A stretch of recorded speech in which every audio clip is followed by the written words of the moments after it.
안녕하십니까. 진공관TV 정국자입니다.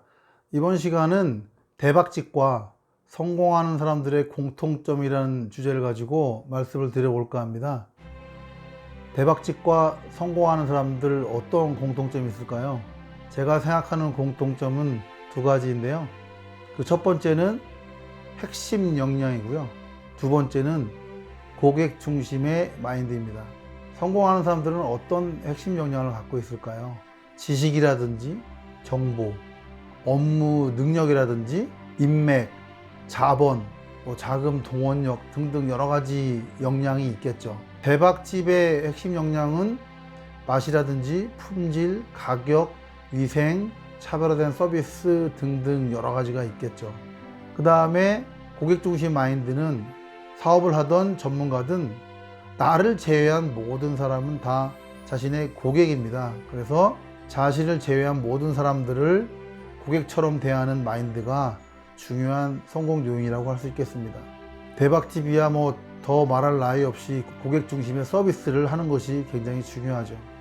저는 이번 시간에 이런 핵심 역량과 고객 중심의 서비스가 부족해서 대박이나 성공을 하지 못하는 사례를 예를 들어서 소개를 할까 합니다. 물론 잘 돼서 성공하는 것을 소개하는 것도 좋은 사례가 되겠습니다만, 잘 못해서 실패한 사례도 결국은 실패를 통해서 배우는 것이 있기 때문에 적절한 학습에는 도움이 되는 사례라고 생각합니다. 저희 동네에는 얼마 전에 찜질방이 하나 생겼어요.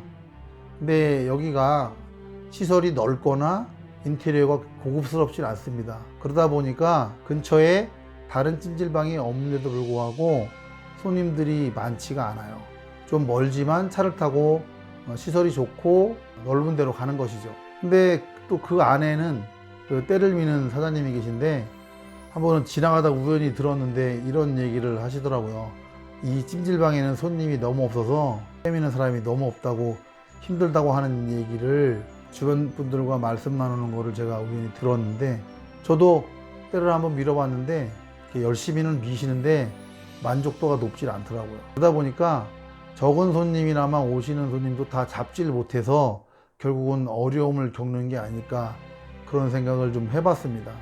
또 한 가지 사례는 닭갈비집이 있는데, 이 집이 유명하기도 하고 맛도 괜찮아서 손님이 좀 많았는데 저는 몇 번 가보고 지금은 잘 이용을 안 합니다. 왜냐하면 닭갈비의 핵심 역량이라고 할 수 있는 닭이 별로 없습니다. 그러다 보니까 대박집 같은 경우는 같은 가격에 양이 많든지 같은 양이라면 가격이 싸든지 이런 경쟁력이 있어야 되는데, 다른 데와 비슷한 가격에 양이 적으면 경쟁력이 없는 것이죠. 결국 핵심 역량이 부족하기 때문에 제가 볼 때는 계속 그렇게 하시다 보면 점점 손님을 잃지 않을까.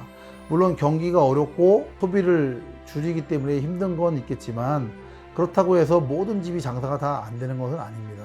잘 되는 집은, 그러니까 대박집이 잘 되는 이유는 그 집만의 핵심 역량이나 차별화된 고객 중심의 서비스가 있기 때문이죠. 그리고 고객 중심의 서비스가 부족한 거는 때를 밀게 되는 경우에, 제가 아파가지고 좀 살살 밀어달라고 했더니 너무 약하게 밀거나 귀찮아 하시는 경우가 있어요. 이게 결국은 손님의 마음에 안 든다는 거죠. 맞춰주질 못한다는 거잖아요. 이런 부분들이 좀 아쉽고요. 닭갈비집 같은 경우는 기본 양념이 짜다 보니까 계속 짜다고 말씀을 드렸는데도 불구하고 조절해도 잘 맞춰지지가 않는 것 같더라고요. 그 다음에 보통 식당들 같은 경우는 경쟁이 심하다 보니까 저렴한 가격에 간판 메뉴를 내놓는 경우가 있어요. 5,900원짜리 피자, 3,900원짜리 쌀국수, 짜장면도 싼 게 2,900원 짜장면, 3,900원 등 여러 가지가 나오는데, 막상 그 집에 가서 그 제일 싼 메뉴를 시키면 사장님 표정이 반가워하거나 친절한 표정이 아니세요.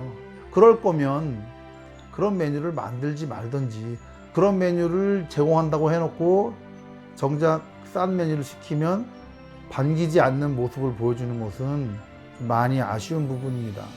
결국 오늘은 저렴한 음식을 주문해서 먹더라도 다음에 많은 사람과 함께 올 수도 있고 더 비싼 음식을 시킬 수도 있는 것인데, 싼 음식 주문에 따라서 표정이 안 좋아지거나 반기지 않는다면 손님은 다시는 그 집을 안 찾겠죠. 고객들은 갈 데가 많습니다. 그리고 경쟁 업체도 많고요. 고객은 발길을 돌리면 됩니다. 다른 대안이 많이 있거든요. 결국 내 집에 온 손님을 최대한대로 만족시켜 드리는 게 중요한 것이겠죠. 제가 한 번은 족발집에 가서 족발을 먹다가 남은 음식을 포장해 달라고 부탁을 드린 적이 있었어요. 그 집 서비스가 너무나 좋아서 정말 감동했던 적이 있는데요. 족발을 새 거로 주문해서 포장해 주시듯이 새로운 용기에다가 제가 먹던 족발을 담고 거기에다가 쌈장, 마늘, 고추, 그다음에 야채, 반찬까지 포장해서 제대로 된 용기에다가 담아서 비닐 포장까지 해서 들고 가기 편하게 해주시더라고요. 기대 이상의 서비스에 그런 감동을 했고요. 여태까지 그런 족발을 포장해 달라고 그러면 뭐 은박지에 싸서 주거나 먹던 음식만 그냥 이렇게 플라스틱 용기에 담아서 주는 경우가 보통이었는데, 그 집은 고객을 생각해서 미리 용기도 갖춰 놓고 포장용 음식을 위해서 여러 가지 반찬이나 야채들을 준비를 해 주시더라고요. 그렇게 해 주시니까 가급적이면 족발을 먹게 되면 그 집을 먼저 떠올리게 되죠. 이상에서 살펴봤듯이 대박집과 성공하는 사람들의 공통점은 핵심 역량과 고객 중심의 서비스라고 말씀을 드렸습니다. 이외에도 다양한 성공 요인이 있겠지만 제가 생각하는 것은 크게 이 두 가지고요.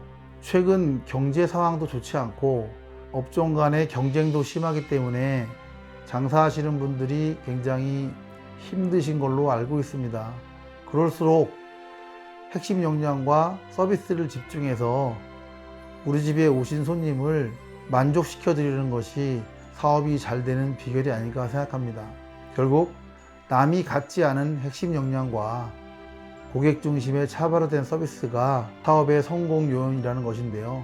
이 부분은 우리가 어떤 일을 하더라도 공통적으로 적용할 수 있는 내용이라고 판단돼서 이런 영상을 만들게 되었습니다. 끝까지 시청해 주셔서 대단히 감사드리고요. 앞으로도 좋은 영상으로 찾아뵙겠습니다. 감사합니다.